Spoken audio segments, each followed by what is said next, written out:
না কোনো চুক্তি, না কোনো সমঝোতা, বড় কোনো ব্রেক থ্রু ছাড়াই শেষ হয়েছে বহুল আলোচিত বিশ্বের দুই হেভিওয়েট নেতা রুশ প্রেসিডেন্ট ভ্লাদিমির পুতিন ও মার্কিন প্রেসিডেন্ট ডোনাল্ড ট্রাম্পের বৈঠক। যুক্তরাষ্ট্রের আলাস্কা অঙ্গরাজ্যের অ্যাঙ্করেজ শহরের এলম্যানডর্ফ রিচার্ডসন সামরিক ঘাঁটিতে শুভেচ্ছা বিনিময় শেষে রুদ্ধদ্বার বৈঠক করে যে যার গন্তব্যে পাড়ি জমান।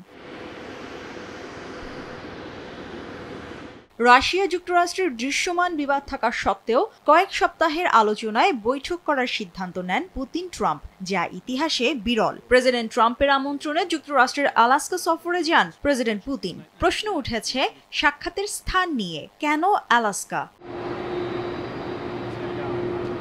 বিশেষজ্ঞরা বলছেন আলাস্কাকে নির্বাচন করার পেছনে বেশ কিছু মনস্তাত্ত্বিক এবং সামরিক ফ্যাক্টর কাজ করেছে। একসময় রুশ সাম্রাজ্যের অংশ ছিল আলাস্কা, কিন্তু 1800 শতকে মাত্র $7 মিলিয়ন বিনিময়ে যুক্তরাষ্ট্রের কাছে জ্যাকপট বিকিয়ে দেয় রাশিয়া। রাশিয়ার কাছে জাতীয় আক্ষেপ এবং যুক্তরাষ্ট্রের কাছে সৌভাগ্যপ্রসূত অন্যতম সেরা বিনিয়োগ হিসেবে ইতিহাসের পাতায় লেখা এই চুক্তি। সেই আলাস্কাতেই প্রেসিডেন্ট ট্রাম্পের সঙ্গে সাক্ষাৎ করতে আসলেন প্রেসিডেন্ট পুতিন। আলাস্কা থেকে রাশিয়ার মূল ভূখণ্ডের দূরত্ব মাত্র 90 কিলোমিটার, যেখানে মস্কো থেকে ওয়াশিংটনের দূরত্ব 7,822 কিলোমিটার। আলাস্কায় যে কোনো ধরনের অপ্রীতিকর ঘটনায় দ্রুত পদক্ষেপ নেওয়া সহজ হবে, আর যতই বন্ধুত্বপূর্ণ আমন্ত্রণ হোক না কেন, নিরাপত্তা এবং সাবধানতার প্রশ্নে বরাবরই আপোষহীন মস্কো।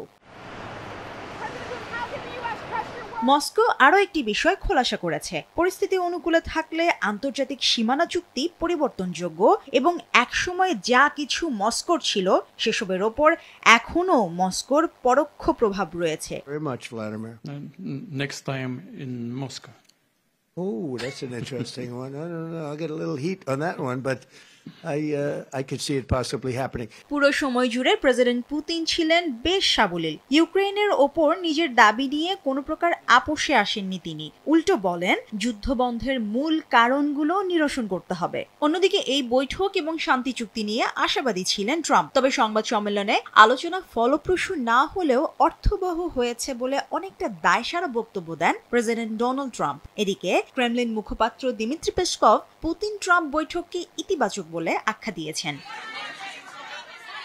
মুশরিফা নুজাত, দেশ টিভি।